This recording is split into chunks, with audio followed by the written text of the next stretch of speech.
আসসালামু আলাইকুম, কেমন আছো সবাই? আশা করছি ভালো আছো, সুস্থ আছো। আলহামদুলিল্লাহ আমি অনেক ভালো আছি। পাপা বাজারে গেছে, এলে রান্না বান্না শুরু হবে। আপাতত একটু রেস্ট নিচ্ছি খাওয়ার পরে। আমাকে তেমন কিছু রান্না বান্না করতে হয় না, দেখতে থাকি।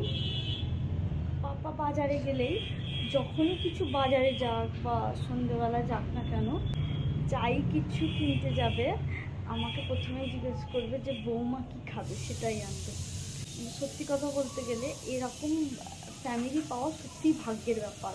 আর আমি তো নিজেকে অনেক ভাগ্যবতী বলেই মনে করি, যে আলহামদুলিল্লাহ যে আমি এত ভালো আছি। তো পাপা কি বাজার আনে দেখো, তারপর তোমাদের সঙ্গে আমি সব কিছু শেয়ার করব। পাপা সব বাজার করে নিয়ে চলে এসছে। আজকে সোমবার তো আমাদের বাজার করে। তো কি কি এনেছে দেখি। সিম আছে, এটা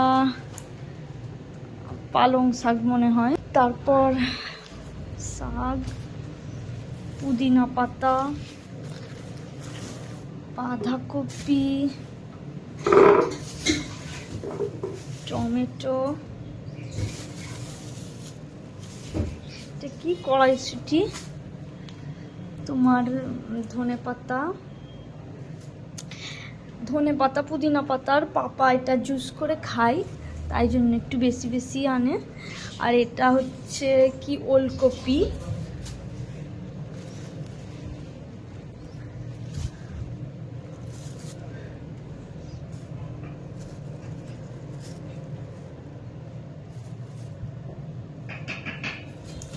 তোমার এটা মূলো,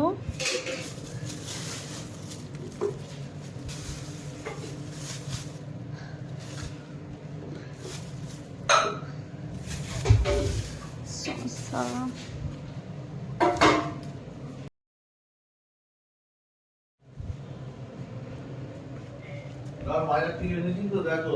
সব ঠিক আছে। ঠিক আছে তো নাকি দেখো দেখো পাপা এত সবজি নিয়ে চলে এসছে। আমি এগুলো সব গুছিয়ে গুছিয়ে ফ্রিজে পুড়তে হবে। এখানে আলু পেঁয়াজ আছে। পাপা অনেক বাজার করতে অনেক বেশি ভালোবাসে, সব কিছুই কেনাকাটা করতে বেশি ভালোবাসে। তো বাজারগুলো আমাকে একটু তুলে দিতে হবে।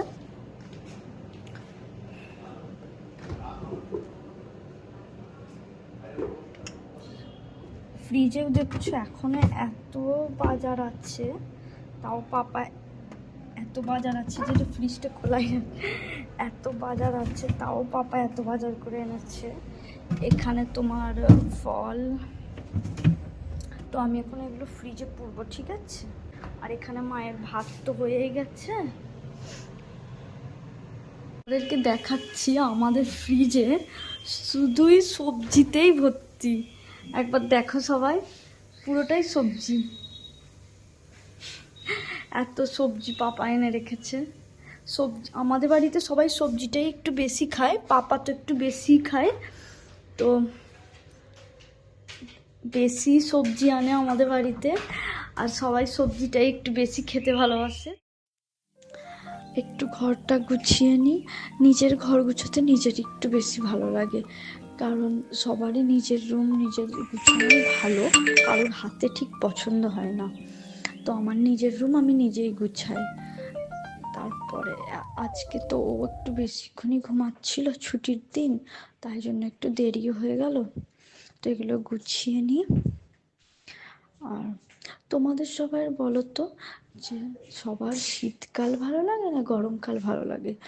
আমার তো শীত ভালো লাগে, তবে শীত পড়ার সময়টাই ভালো লাগে, আর শীত শেষটা বেশি ভালো লাগে, মানে যেটাকে বলো বসন্তকাল। হাতটা খালি লাগছিল, শুধু তো আমি এই পালাটা পরে থাকি, তো হাতটা খালি খালি লাগছে, তাই ভাবলাম একটু চুড়ি পরি। তো লাল চুড়ি পরতে আমি একটু বেশি ভালোবাসি, এমনিতেও আমি চুড়ি পরতে একটু বেশি ভালোবাসি।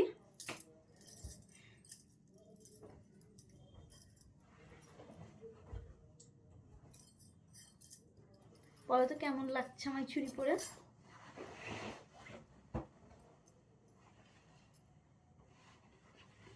কোথায় যাচ্ছ তুমি? আমি ঘর গুছোচ্ছিলাম, তাই ভাবলাম তোমাদের সঙ্গে আমি এটা শেয়ার করি। এই যে এটা দেখছো, এই যে এটা দেখছো, এটা আমার অনেক প্রিয়, কারণ আমাকে এটা এটা আমাকে আমার হাজব্যান্ড 2019-এ আমাকে ভ্যালেন্টাইন্স ডেতে গিফট করেছিল।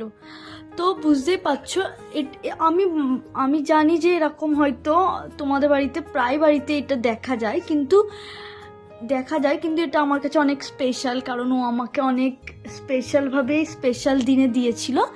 তো আমি খুব পছন্দ, এটা আমি রেখে দিয়েছিলাম, বিয়ের পরে যখন এলাম তখন এটা নিয়ে এসে এখানে সাজালাম। আমার বাড়িতে তো এটা তোলাই ছিল, বার করা হয়নি, তো এখানে এনে আমি এটা সাজিয়ে রাখলাম। আর দেখো, গিফটের জিনিস যতই দামি হোক কি কম দামি হোক, এটা অনেক স্পেশালই হয়, আর যদি এটা স্পেশাল মানুষের হাতে হয় তো তাহলে অনেকই স্পেশাল হলো। পাপা খাবে রুটি, এটা সবজি, এটা 5 মিশালি সবজি আছে 5 রকমের, আর এখানে আছে স্যালাড, আর এখানে আছে ওটস মায়ের জন্য, এটা চিকেন কষা। পাপারা তো রাতে রুটি খায়, আর মা রাতে রুটি খায়, মাঝের মধ্যে ভাতও খায়। আজকে ওটস করেছে, যেহেতু সুগার আছে মায়ের, তো পাপাদের খাওয়াই গেলে আমরা তারপর বসবো। আমি এখন মায়ের ইনসুলিনটা দিয়ে দিই মায়ের ইনসুলিন। তো বন্ধুরা, আজকে সেরকম কোনো ব্লগ করা হয়নি, তো তাই দেখাতে পারিনি। তো আমি এই মুভি দেখতে যাবো, সবার সঙ্গে মুভি দেখবো একটু, তারপর ঘুমিয়ে যাব। তো আমি ব্লগটা এখানেই শেষ করছি। সবাই ভালো থাকবে, গুড নাইট, টাটা।